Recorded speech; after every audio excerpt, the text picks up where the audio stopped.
कहानी है रामपुर गांव की, जहां के मर्द महिलाओं को हमेशा नीचा दिखाने की कोशिश में रहते।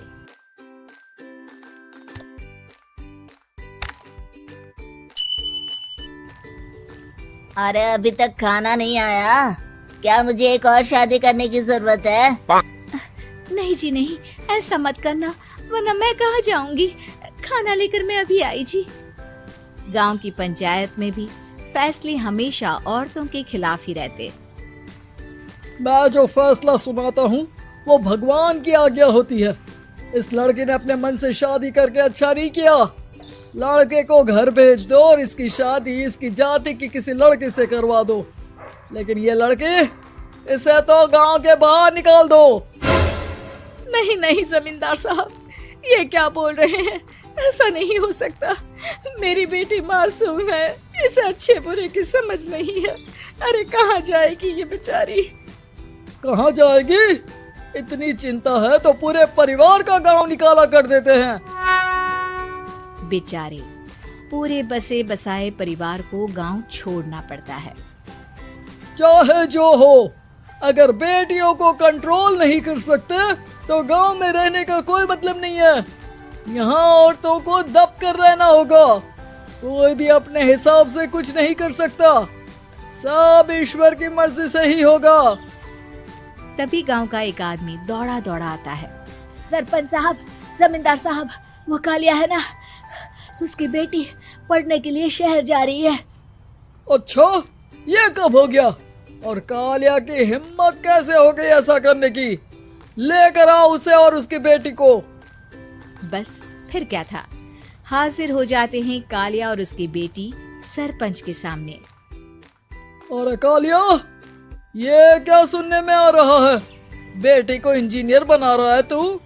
और ये बता, गांव में तो स्कूल नहीं है, फिर कहां से इतनी क्लास पास कर गई तेरी बेटी? राधा, जो कि कालिया की बेटी है, उसे लगता है कि सरपंच उसकी तारीफ कर रहे हैं। सरपंच जी, मैंने ऑनलाइन पढ़ाई की है, डिस्टेंस लर्निंग से। सभी में मैंने अच्छे नंबर पाए हैं, जिसे देखते हुए शहर की इंजीनियरिंग कॉलेज में मुझे स्कॉलरशिप मिली है। वाह जी वाह, क्या होती है ये? पहले तो ये बताओ, फिर आगे की बात करते हैं। पूरा गांव राधा की बात सुन रहा था और राधा बोलती जा रही थी।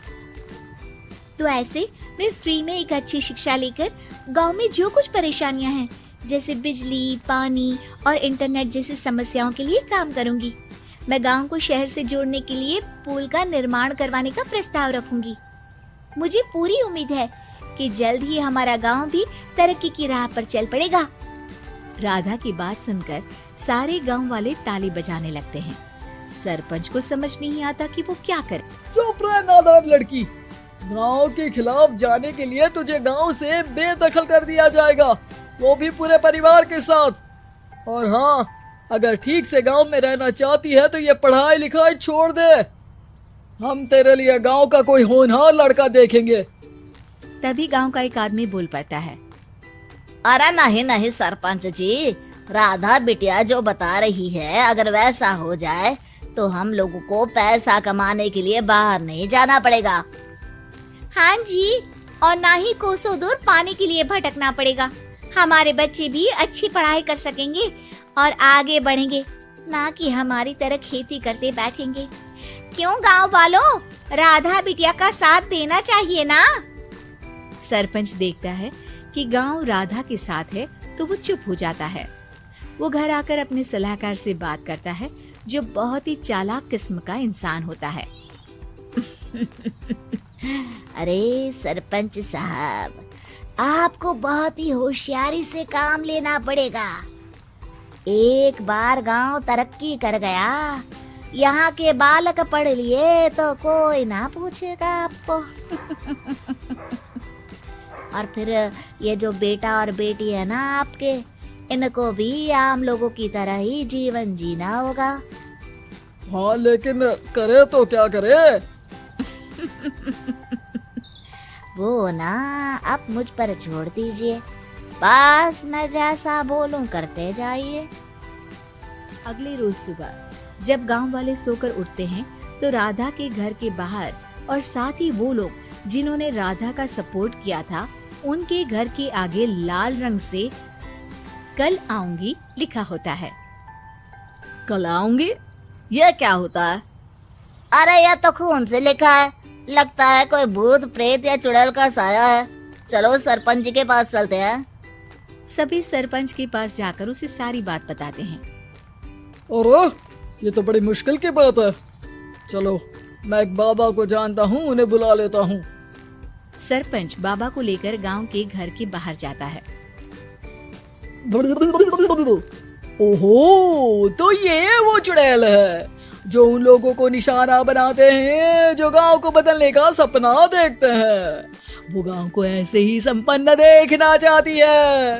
वो नहीं चाहती कि कोई बाहरी यहाँ का कायाकल्प करे।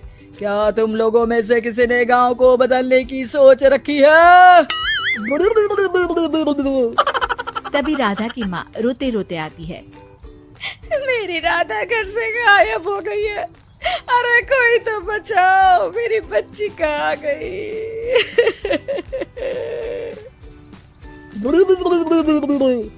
ले गई वो चुड़ैल, तेरी बच्ची को ले गई। अब वो उसे श्रापित करके छोड़ेगी, उस पर चुड़ैल का साया हो जाएगा। तभी बुरी सी हालत में राधा भी वहाँ आ जाती है। उसके बाल चुड़ैल की तरह फैले होते हैं और कपड़ों में खून लगा होता है। सभी राधा को देखकर डर जाते हैं। माँ, पता नहीं मुझे कौन उठा कर ले गया था। अरे दूर हो जा चुड़ैल, अब हम लोग इस गांव में नहीं रुकेंगे। अरे कैसी बातें कर रहे हैं आप? कल तो आप मेरे भरोसे गांव का हुलिया बदलने, अपने बच्चों को पढ़ाने और तरक्की उन्नति की बात कर रहे थे, तो आज क्या हो गया आपको? ये फिर तुम लोगों को बहकाएगी। ये चुड़ैल गांव में आ चुकी है, ऐसे ही ये तुम्हारे घर के बच्चों को भी ले जाएगी। गांव वाले राधा को गांव से बाहर निकाल देते हैं। उसके माँ बाप रोते रहते हैं लेकिन गांव वाले नहीं मानते। मैं भी अपनी बहन के साथ गांव के बाहर रहूंगा, लेकिन वो पढ़ाई नहीं छोड़ेगी। वहीं सरपंच के घर पर सलाहकार कहता है। देखा, सांप भी मर गया और लाठी भी नहीं टूटी। लेकिन अगले ही दिन सरपंच के घर के बाहर भी वही शब्द लिखे होते हैं और फिर सरपंच की बीवी कहती है, हमारी बेटी को किसी ने अगवा कर लिया है। तभी राधा का भाई वहाँ आ जाता है। अरे गांव वालों, मैंने सरपंच जी की बेटी को देखा था। वो चुड़ैल उसे उठाकर ले जा रही थी।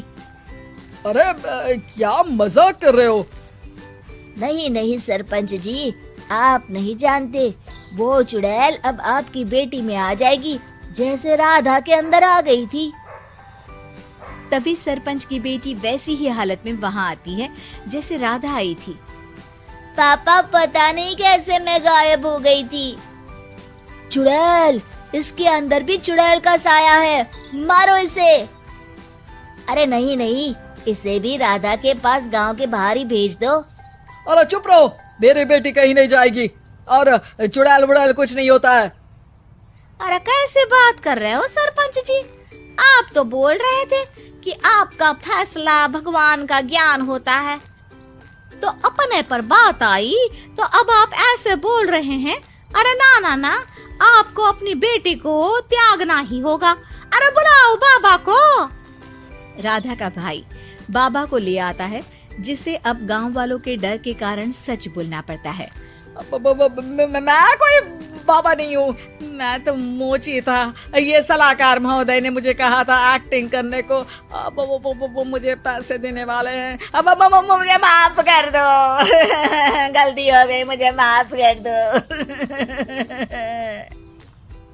तभी वहाँ राधा आ जाती है।